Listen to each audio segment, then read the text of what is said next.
It was a Tuesday in late October, and the sky that morning was the color of old pewter, flat and low, and carrying the first real cold of the season.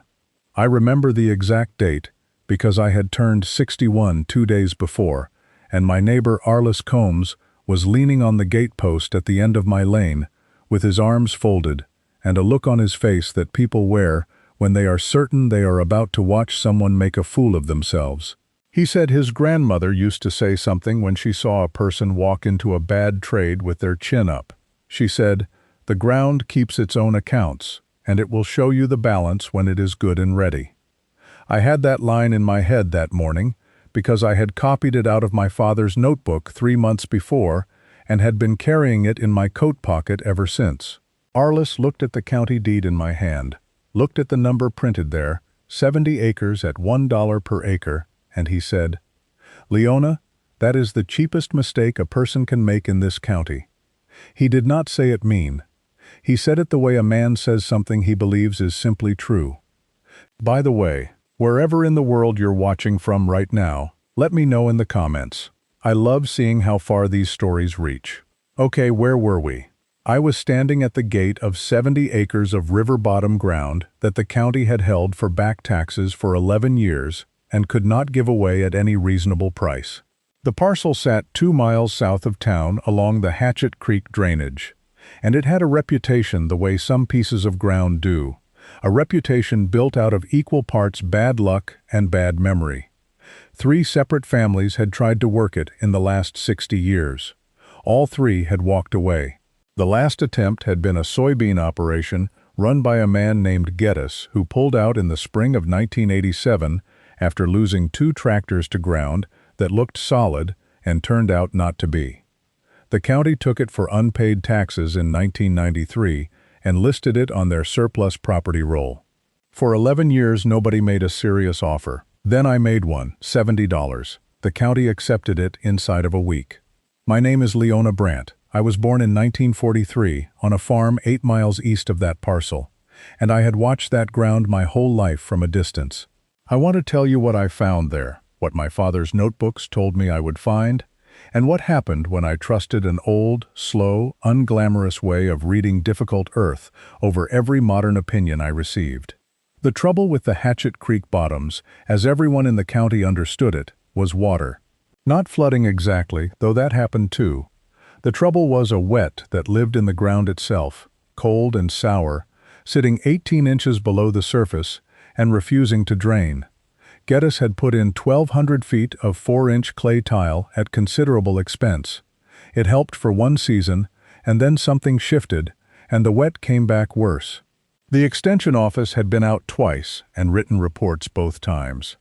The second report, dated 1991, said in plain language that the subsurface hydrology of the parcel was poorly understood and that remediation costs were likely to exceed the productive value of the ground. I read that report at the county assessor's office in August of 2003, sitting with a cup of bad coffee, and I wrote the key phrase in my notebook, "Poorly understood." I underlined it twice, because my father had a saying about that phrase.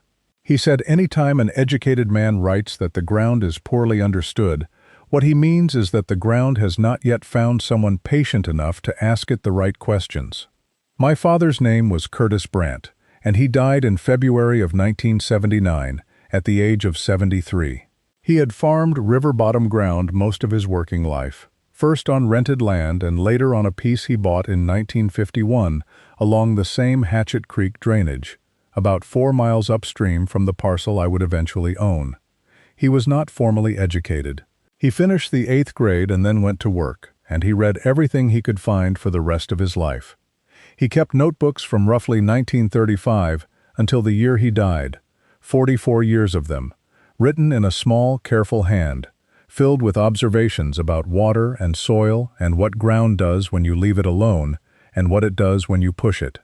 I had 14 of those notebooks in a wooden crate in my barn loft. I had read parts of them over the years the way you read something belonging to a person you loved, carefully but without full attention. It was not until the summer of 2001 that I read all 14 straight through, beginning to end, over about 6 weeks. The passage that stopped me was in Notebook 9, written in the summer of 1961. My father had been walking the high ground above the creek bottoms, looking at what he called ghost lines, the faint raised traces in the earth that mark where water once ran in channels long since filled or altered. He wrote this, and I am going to read it exactly as he wrote it. Where you see the willows growing in a line that does not follow the present creek, look for the old race. A mill race does not disappear. It fills with silt, and the silt becomes ground, and the ground becomes somebody's problem. But the water remembers.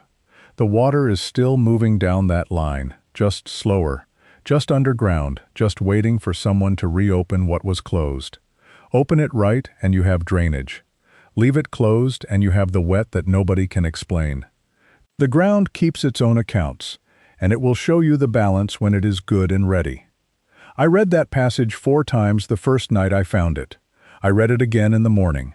I had grown up hearing my father say the last sentence of it, and I had always taken it as a general piece of wisdom about patience. Reading the full passage, I understood it was also a specific technical observation. He was describing what happens when an old mill race, the channel cut deliberately to divert creek water to a wheel, gets abandoned and silts over across decades. The water that used to run through the race does not stop wanting to move. It moves underground, slow and cold, saturating the ground above it in a line, and that line of persistent saturation becomes exactly the kind of subsurface problem that baffled 3 generations of farmers and 2 extension office reports. I did not act on this right away. I want to be honest about that. I read the notebooks in the summer of 2001, and I did not go look at that county ground until the spring of 2003. Almost 2 years passed. During that time, I thought about it the way you think about an idea that might make you look foolish if you say it out loud. I was 58 years old. I had a respectable small operation, 22 acres of decent ground, and a modest Duroc herd I had been building for 12 years, and a reputation in this county as a woman who made careful decisions. The notion of spending $70 on famously wet, famously difficult ground because I had found the ghost of a mill race in my dead father's notebook was not the kind of decision that would enhance that reputation. The person I finally told was my oldest friend, a woman named Doris Pell who had farmed the next property over from my family when I was a girl, and who was by then in her early 80s and living in town. I drove in on a Wednesday afternoon in March of 2003 and sat at her kitchen table and told her the whole thing. The notebooks, the passage, the ghost lines, the county parcel. She listened without interrupting, which was her way. When I finished, she asked 3 questions. Have you walked it yourself? No. Is there any record of a mill on that creek? I did not know yet. What would you do with it if you were right? I did not have a clean answer to the 3rd question, but the first 2 sent me somewhere useful. I went to the County Historical Society the following Saturday and spent 4 hours with their map collection. The earliest plat for that section of Hatchet Creek drainage was dated 1847, and on it, clear as anything, was a notation, Dellinger's Mill, with a symbol indicating the race and the wheel location. The mill itself had burned in 1873. I found that in a newspaper archive on microfilm, 3 lines in the county paper noting that the Dellinger Mill was a total loss and would not be rebuilt. The race, as best I could determine from the old plat overlaid against modern parcel boundaries, ran diagonally across the southwestern corner of the 70-acre tract, entering from the high side and exiting toward the creek on the low side. 130 years of silt and growth on top of it. But a line is a line, and water, as my father wrote, remembers. I walked the parcel for the first time on a morning in early April of 2003. 6 weeks before I made my offer. I went alone and I went slowly. The ground was soft from snowmelt and the vine growth in the lowland sections was dense enough that I had to push through it with a long stick. I spent 4.5 hours on those 70 acres. I was not looking for anything dramatic. I was looking for the line my father described, the willows and soft-stemmed growth that do not follow the present creek. I found it in the southwestern third.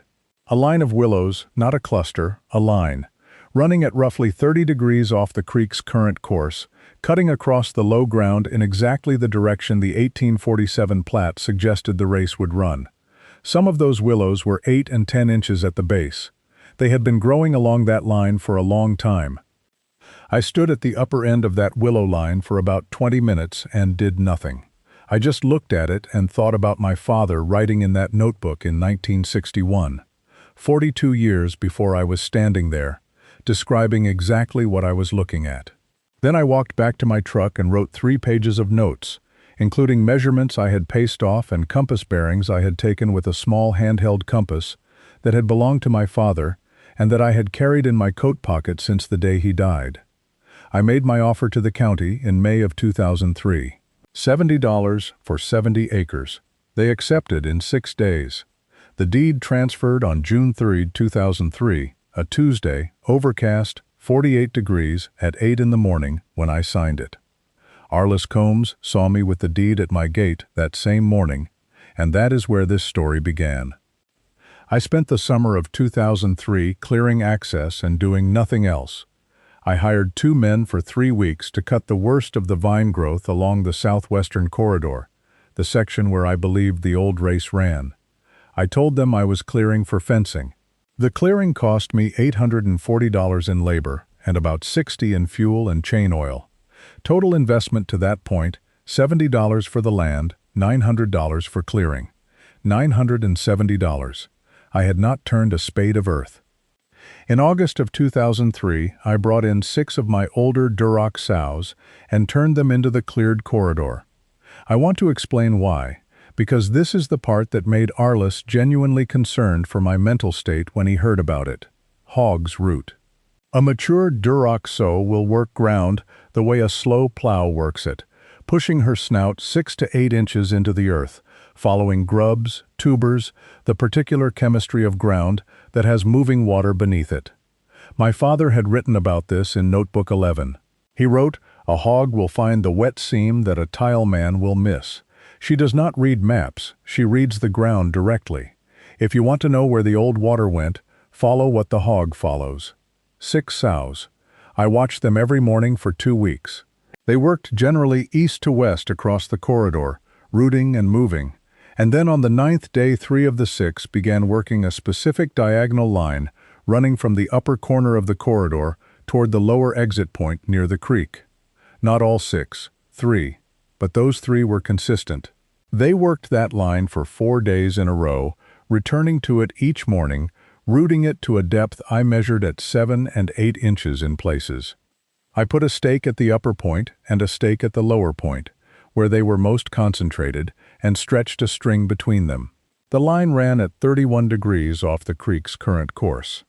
The line on the 1847 plat, adjusted for the property boundaries, ran at approximately 30 degrees. 1 degree of difference over roughly 480 feet of distance. I stood at the upper stake and looked at that string and thought, my father was right. The water was still there, still moving under 130 years of silt, and the hogs had found it in 9 days. I did not start digging immediately. The method my father described was not about opening the race with a machine and hoping for the best. He had written in Notebook 9 that the race must be opened in stages from the low end toward the high end, allowing each section to drain and settle before the next is opened, because opening the high end first releases pressure the lower section cannot yet carry, and you flood yourself worse than before. He called this reading the race from the bottom up. He had seen it done wrong once on a neighbor's property in the early 1950s, and the result had been a collapse of the old channel walls and a flooding event that took 3 years to recover from. I contracted with a man named Harold Seitz, who ran a small excavating operation 12 miles north of town. Harold was 63 that year, quiet and meticulous, the kind of equipment operator who moves dirt the way a surgeon moves, no extra motion. I showed him the string line, the plat map, and my father's notebook passage. Harold read the passage twice and said, "Your daddy was a careful man." Then he said, "This is going to take longer than you want it to."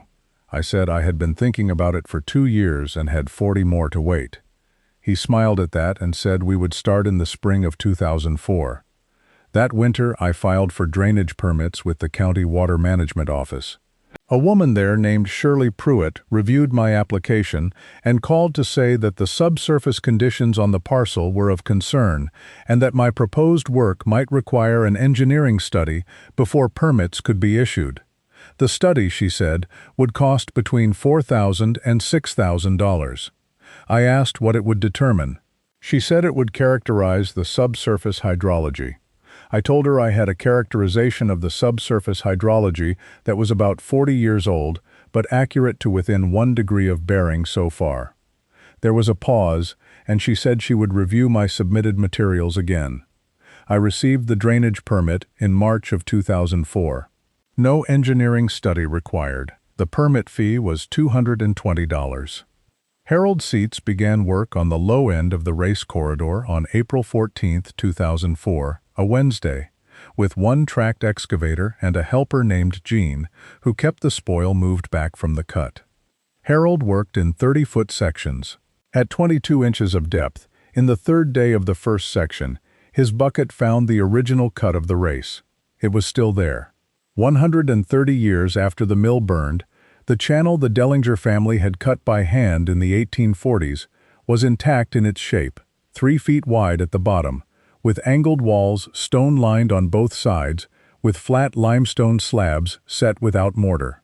Harold stopped the machine and we climbed down into the cut and stood in it. The stone lining was in remarkable condition. I took out my father's notebook and read the passage again, standing in the bottom of the old race. Harold did not say anything. He just looked at the stones. It took Harold and Jean 41 working days, spread across the spring and summer of 2004, to open the full race from the creek end to the upper intake, working the 30-foot sections, waiting between each one for drainage and settlement the way my father had specified. The total excavated length was 468 feet. Harold's invoice at the end was $11,200, paid in 2 installments in June and September. Total investment at that point, $70 for the land, $900 for clearing, $220 for permits, $11,200 for excavation, $12,390 for 70 acres of the most difficult ground in the county. The drainage began showing results in a way that was not dramatic, but was visible if you knew what to look for. I probed with a steel rod every 2 weeks, recording the depth at which I met resistance. In June of 2004, I was meeting resistance at 14 inches. By October of 2004, I was meeting resistance at 26 inches. The saturated zone was dropping, slowly, steadily. My father had written that the race would need 1 full year before the surrounding ground showed full response, and that the second year would show more improvement than the first, because the system was cumulative and the ground learns to release what it has been holding. The night I want to tell you about, honestly, is a night in January of 2005. It was bitter cold, below zero for 3 nights running, and I had a heat lamp fail in the hog barn and lost 2 young animals, and I was tired and discouraged, and the race was frozen over, and the 70 acres looked exactly as it had always looked. I sat at my kitchen table with my father's notebook open to page 47 and read the passage again. The ground keeps its own accounts, and it will show you the balance when it is good and ready. I had read that line so many times it had stopped feeling like language and started feeling like arithmetic. The accounts are real, I thought. I have seen the stones. I have the measurements. The balance is coming. I closed the notebook and went to bed and did not allow myself to doubt past that night. By the summer of 2005, the second growing season after the race was opened, the change in the 70 acres was visible to anyone paying attention. The corridor along the race was producing grass where before it had produced only sedge and wet-tolerant weeds. Not lush grass, not a meadow, but genuine grass that a hog will eat willingly. I brought 12 Duroc animals onto that corridor in June of 2005, and they grazed it steadily for 8 weeks without exhausting it. The ground held their weight. A wet piece of river bottom will not hold hog weight in summer, without turning to a wallow inside a week. This ground held.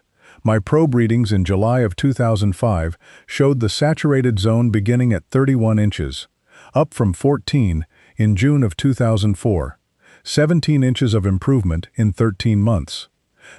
It was September of 2005 when the verifier came. His name was Daniel Goff, a drainage engineer from the State University Extension, 34 years old, carrying instruments I did not recognize, sent out as part of a regional study on subsurface drainage in legacy agricultural land. He had a list of parcels with documented drainage problems, and the Hatchet Creek parcel was on it from the 1991 report. He did not know I had done any work. He arrived expecting to find the same wet, intractable ground the 1991 report described. I walked the parcel with him for 2 hours. He took electronic soil moisture readings at 6 locations across the property and wrote everything down in a waterproof field notebook he kept buttoned in his breast pocket. At the 4th location, in the middle section of the race corridor, he took 3 readings, stood up, looked at his instrument, and then looked at me. He said, "This doesn't match the 1991 profile at all." I said I expected it did not. He said, "What changed?" I told him about the race, showed him the open channel, walked him to the stone lining, showed him the 1847 plat. He stood in the cut, the same way Harold Seitz had stood in it, looking at those flat limestone slabs. He asked if he could read my father's notebook. I handed it to him. He read the passage 3 times, then once more. He said, "Your father understood the subsurface mechanics of this better than most people with formal training would have." He said it the way a careful young man says something he has verified before he will allow himself to say it. Then he said, "I cannot explain the degree of improvement here by any mechanism other than the restoration of that original drainage corridor." And then the 1991 report was wrong. He did not elaborate on that. He wrote it in his field notes and buttoned the notebook back into his breast pocket, and that was that. His formal report arrived in a letter 4 months later, in January of 2006. It described the drainage improvement in technical language and noted the restoration of the historical mill race as the causative mechanism. It also noted that the method of locating the race via livestock behavioral observation and historical cartographic overlay was, in his words, an unconventional but apparently effective diagnostic protocol. I read that sentence twice and thought my father would have had something dry and gentle to say about the word unconventional. I kept the letter in the wooden crate with the notebooks. Arliss Combs came to see the parcel in the spring of 2006. I had not invited him. He drove up one morning in April when I had 12 sows and their litters running the lower section of the race corridor, and he got out of his truck and stood at the fence and looked for a good while. He said, "Ground looks different." I said it was draining now. He said, "I thought Geddes had tried tile." I said tile had not found the problem. He nodded. He said, "Your daddy know about this piece?" I said he had written about it 40-some years ago. Arliss looked at the hogs on the grass and said, "Huh." That was all he said. He got back in his truck and drove out. I stood at the fence for a while after he was gone. I thought that was about right. By the fall of 2006, I had 22 acres of the 70 in productive use, grass-based hog forage rotation across the race corridor and the adjacent ground that had dried sufficiently to carry animals. The remaining 48 acres were improving each season, and I was making no rush about them. My veterinarian, who came out twice yearly and was not a sentimental woman, remarked without being asked that the hogs off the Hatchet Creek ground looked better than the previous year's comparable group. I told her about the ground. She said, "Ground matters." I said I had heard that. In the 3 years between 2004 and 2006, I had spent $12,390 on 70 acres. By the end of 2006, I had run 3 groups of hogs across the improved ground and begun marketing a small surplus of weaner pigs from the Hatchet Creek herd at $45 per head. The first meaningful return came in November of 2006, 3 years and 5 months after I signed the deed. It was not a triumph in dollars. It was a beginning. The ground was starting to show me the balance, and the balance was going to take time. the same way it had taken 130 years to accumulate the problem. I had my father's 14 notebooks rebound by a bookbinder in the city in the spring of 2007. New covers, stitched properly, labeled on the spine with his name and the years covered. I paid $260 for the 14 of them. I put them in a fireproof document box rated for an hour at 1400 degrees and set it on a shelf in my house, where I can reach it without a chair. Notebook 9 is the one I take out most, page 47. I am 61 years old at the start of this story, born in 1943, which put me at 60 at the time of the deed signing and 61 only as of that late October gatepost morning. And I am telling it from a good distance now. The Hatchet Creek ground has been in my family's management for more than 20 years, and it has become exactly what my father's notebook said a properly drained race corridor becomes. Not spectacular, not rich, not the kind of thing that makes for exciting conversation, but steady and productive and honest. Ground that knows what it is doing. Ground that was never actually a problem. It was always a poorly read resource, a ledger that nobody had taken the time to balance, because the balance required patience and an old record, and a willingness to look foolish in front of Arliss combs on a cold October morning. I think about that first walk through the vine-choked lower section sometimes, pushing through the growth with a stick, looking for a line of willows that a man had described in pencil in 1961. I think about Harold Seitz, standing in the bottom of the cut, looking at those limestone slabs. I think about Daniel Goff reading my father's words 4 times and saying he understood the mechanics of this better than most formally trained people would. I think about Arliss at the fence saying, huh. I think about my father writing by lamplight, recording what he saw, trusting that someone would eventually read it slowly enough. The ground keeps its own accounts, and it will show you the balance when it is good and ready. He was right. He was patient enough to see it in the abstract and write it down, and I was patient enough to trust it and act, and the ground was patient enough to wait for both of us. If you have a piece of ground that has confounded you, or an old record you have not read slowly enough, or a line on an old map that does not match what the ground is doing now, I would genuinely like to hear about it. Leave it in the comments.